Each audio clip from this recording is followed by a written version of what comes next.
vaivunzwa mapinde kamariti mekuchinoi machinazouya popa inzwa Matthew inzwa Migela we waita basa washuta we pamutinda vachemani we chizi nazi ndomirani we kuzoloka chance vamwe vakufunga kuti hatina mafans sichandonzi cheese varidzire chance from Chitown kuuya chinhoye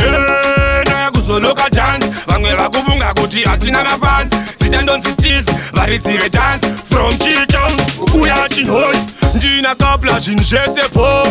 empty gangster vari pamusoro lenora ati zvese po chinoi muriko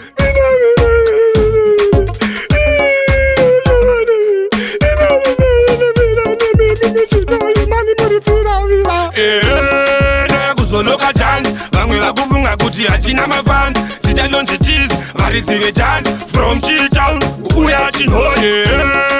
kuzoloka chance vamwe vakufunga kuti hatina mafans sichandonzi cheese varidzire chance from Chitown kuuya chinhoye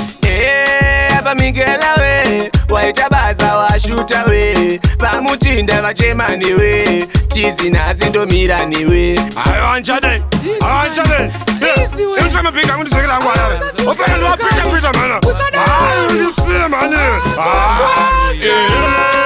kuzoloka chance vamwe vakufunga kuti hatina mafans sichandonzi cheese varidzire chance from Chitown kuuya chinhoye kuzoloka chance vamwe vakufunga kuti hatina mafans sichandonzi cheese varidzire chance from Chitown kuuya chinhoye ndina kapla zvinhu zvese po empty gangster vari pamusoro lenora ati zvese po chinoi muriko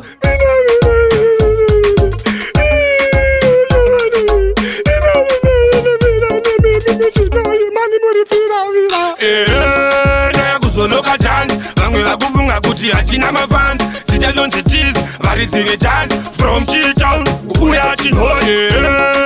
kuzoloka chance vamwe vakufunga kuti hatina mafans sichandonzi cheese varidzire chance from Chitown kuuya chinhoye Migela we waita basa washuta we pamutinda vachemani we chizi nazi ndomirani we Exclusive.